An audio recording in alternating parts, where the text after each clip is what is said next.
Essa é a história da era mais mortal da Fórmula 1. Se vocês gostarem, se inscrevam no canal para não perder nenhum vídeo. Deixa muito like, comenta e compartilha. A era mais mortal da Fórmula 1. A Era de Ouro foi, na verdade, uma era de aço e sangue. As décadas de 1950, 1960 e início dos anos 70 testemunharam uma carnificina sem paralelo na história do esporte. Esta é a crônica de como era, de fato. O cenário: uma arena primitiva. Os circuitos eram estradas públicas praticamente inalteradas.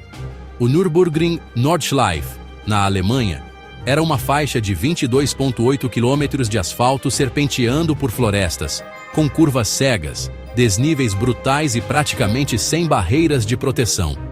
Um erro significava voar para as árvores ou contra muros de pedra. Em Spa-Francorchamps, na Bélgica, a pista passava por vilarejos, com casas e postes de concreto a centímetros do asfalto. Mônaco tinha seus famosos quebra-mar, sem as zonas de escape atuais. Os carros eram estruturas primitivas. Chassis, tubos de alumínio, ou pior, magnésio. Um metal leve que queima a temperaturas extremas e é impossível de apagar com água. Tanques de combustível, feitos de finas folhas de alumínio, localizados ao lado do piloto. Um acidente frequentemente resultava em ruptura e incêndio. Proteção do piloto não existia. Não havia célula de sobrevivência, cintos de segurança eficazes, e o capacete era pouco mais que uma capa de couro ou fibra de vidro. Pneus, fins e propensos a estourar. A mentalidade: a normalização da morte. A morte era uma companheira constante. A filosofia reinante era: The show must go on. O espetáculo deve continuar. Funeral na sexta, corrida no domingo. Era comum os pilotos comparecerem ao funeral de um colega num dia e correrem no seguinte. A pressão para não ser visto como covarde era imensa. Falta de preparo médico. As equipes médicas nos circuitos eram voluntários locais, muitas vezes sem treinamento para traumas de alta velocidade.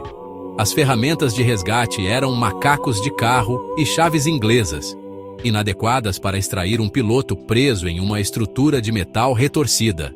Superstições. Muitos pilotos, como Bruce McLaren, desenvolviam rituais elaborados. Era uma forma de controlar psicologicamente o medo insuportável. Os números. A frieza das estatísticas. Entre 1950 e 1970, 36 pilotos morreram em eventos oficiais da Fórmula 1, corridas, treinos e testes.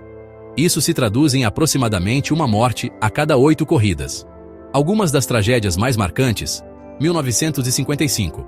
O desastre de Le Mans, embora não seja F1, impactou todo o automobilismo. Um acidente horrível matou o piloto Pierre Levegh e mais de 80 espectadores. O choque foi tão grande que vários países proibiram corridas, e a Mercedes se retirou do esporte por décadas. 1960. Alan Stacey morreu após ser atingido no rosto por um pássaro durante o GP da Bélgica. 1961. Wolfgang von Trips chocou-se na curva parabólica de Monza, morrendo junto com 15 espectadores. 1968. Jim Clark, considerado o maior piloto de sua geração, morreu em um acidente banal em uma corrida de F2 em Hockenheim. Sua morte chocou o mundo e foi um ponto de virada psicológico, mostrando que nem mesmo o melhor estava seguro. 1970. Jochen Rindt morreu durante os treinos para o GP de Monza. Seu ponto na liderança do campeonato foi intocável, tornando-o o único campeão mundial póstumo da história.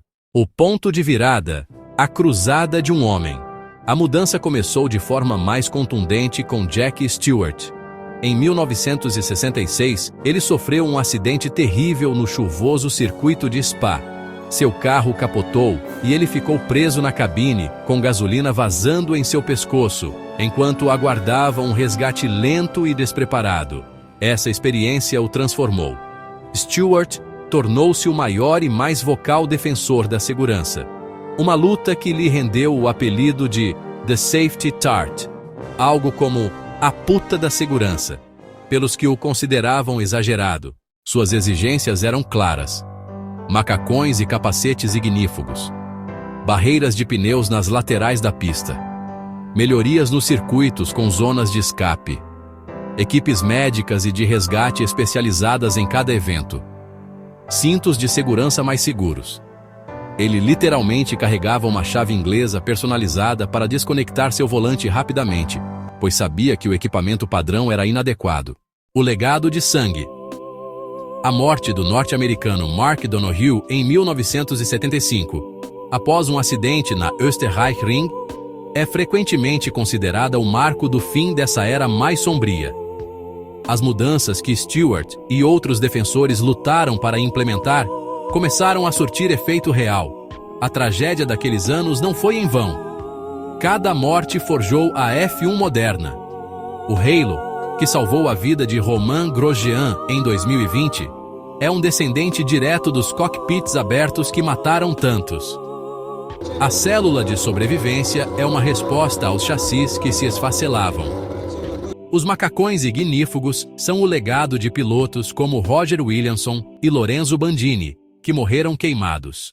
A história real da era mais mortal da F1 não é uma aventura glamurosa.